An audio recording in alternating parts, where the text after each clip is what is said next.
Hi friends, welcome to our channel SRR INST. ఈరోజు నేను మీకు ఆర్పిఎఫ్ కానిస్టేబుల్ ఎస్ఐ రిక్రూట్మెంట్ 2024కి సంబంధించిన నోటిఫికేషన్తో అయితే మీ ముందుకు వచ్చాను. ఇంకా వాటి గురించి డీటెయిల్స్ చూసే ముందు మన ఛానల్కి ఒక లైక్ ఇవ్వండి, షేర్ చేయండి. ఫస్ట్ టైం చూస్తున్నట్లయితే సబ్స్క్రైబ్ కూడా చేయండి. మీరు ఇచ్చే ఈ లైక్స్ నాకెంతో బూస్టప్ అవుతుంది. సో ఫ్రెండ్స్, ఇంకా మనం నోటిఫికేషన్లోకి వెళ్ళినట్లయితే మనకి రైల్వే ప్రొటెక్షన్ ఫోర్స్ ఆర్పిఎఫ్ నుంచి మనకి ఎస్ఐ కానిస్టేబుల్ నోటిఫికేషన్ అయితే రిలీజ్ అయిందండి. దీంట్లో మొత్తం పోస్టులు వచ్చేసి కానిస్టేబుల్కి 4208 పోస్టులు, అలాగే ఎస్ఐకి సంబంధించి 452 పోస్టులు అయితే మనకి రిలీజ్ చేశారు. ఇంకా క్వాలిఫికేషన్ విషయానికి వస్తే మనకి ఎస్ఐకి ఎనీ డిగ్రీ ఉండాలండి. అలాగే కానిస్టేబుల్ విషయానికి వస్తే 10th పాస్ ఉంటే చాలండి. 10th పాస్ ఉంటే మీరు అర్హులే దీనికి రాసుకోవడానికి. ఇంకా ఇంపార్టెంట్ డేట్స్ అండి, మనం అప్లై చేసుకోవడానికి డేట్స్ వచ్చేసి మనకి starting date for apply and payment చేసుకొని మనం అప్లై చేసుకోవడానికి స్టార్టింగ్ డేట్ వచ్చేసి April 15th is the starting date అండి. అలాగే లాస్ట్ డేట్ వచ్చేసి మనకి మే 14వ తేదీ అండి లాస్ట్ డేట్ ఇది. ఈ లోపల మీరు అప్లై చేసుకోండి. సో నేను ఇచ్చే బెస్ట్ సజెషన్ ఏంటంటే మీరు 15 to 20 లోపల, అంటే ఏప్రిల్ 15 to 20 లోపల మీరు అప్లై చేసుకోండి. ఎందుకంటే లాస్ట్ మూమెంట్ వరకు వెయిట్ చేయొద్దు. మరి వెయిట్ చేస్తే సర్వర్లు బిజీ అయిపోయే అవకాశం ఉంది కాబట్టి వీలైనంత త్వరగా అయితే అప్లై చేసుకోండి.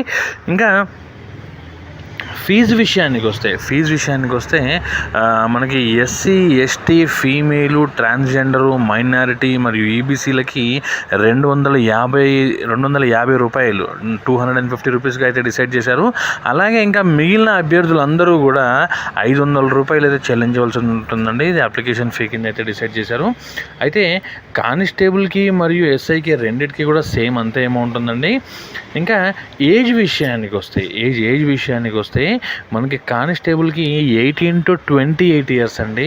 అలాగే ఎస్ఐకి వచ్చేసి 20 to 28 ఇయర్స్. కానిస్టేబుల్కి 18 to 28, ఎస్ఐకి 20 to 28 ఇయర్స్ మధ్యలో ఉండాలి. సో ఫ్రెండ్స్, ఇది ఆర్పిఎఫ్కి సంబంధించిన కానిస్టేబుల్ మరియు ఎస్ఐలకు సంబంధించిన నోటిఫికేషన్ ఇది. ఈ వీడియో కనుక మీకు నచ్చినట్లయితే లైక్ చేయండి, షేర్ చేయండి, కామెంట్ చేయండి. ఇంకొక ముఖ్య విషయం ఏంటంటే మీరు ఇది అప్లై చేసేటప్పుడు ఫోన్లో మాత్రం అప్లై చేయొద్దండి. నేను ప్రతి వీడియోలో చెప్తున్నాను, ఇది ఫోన్లో మాత్రం అప్లై చేయొద్దు. మీ దగ్గర ఉన్న ఈ సేవ కానీ, మీ సేవ కానీ, ఆన్లైన్ సెంటర్స్ కానీ ఉంటున్నా, లేదనుకుంటే మీ పర్సనల్ ల్యాపీస్ కానీ పీసెస్ కానీ ఉంటే దాంట్లోనే చేయండి. ఫోన్లో మాత్రం చేయొద్దు. ఎందుకంటే చాలా ఇబ్బందులు వస్తున్నాయని చాలా కంప్లైంట్లు వచ్చినాయండి. అందుకని నేను మరీ చెప్తున్నాను ఇది. ఒకవేళ మీరు అప్లై చేసుకోగలిగినట్లయితే ఓకే, లేదు మేము అప్లై చేసుకోలేని పరిస్థితి కనుక మాకు ఉంది అనుకుంటే మీ డీటెయిల్స్ నాకు షేర్ చేయండి. ఆ రోజున నేను మీకు అప్లై అయితే చేసి పెట్టగలను. సో ఫ్రెండ్స్, ఇది ఆర్పిఎఫ్కి సంబంధించిన నోటిఫికేషన్ ఇది. ఈ వీడియో కనుక మీకు నచ్చినట్లయితే లైక్ చేయండి, షేర్ చేయండి, కామెంట్ చేయండి. ఏమైనా డౌట్స్ ఉన్నట్లయితే కామెంట్ సెక్షన్లో మెన్షన్ చేయండి. డెఫినెట్గా నేనైతే ఆన్సర్ అయితే ఇస్తాను. Okay friends, thank you friends, bye.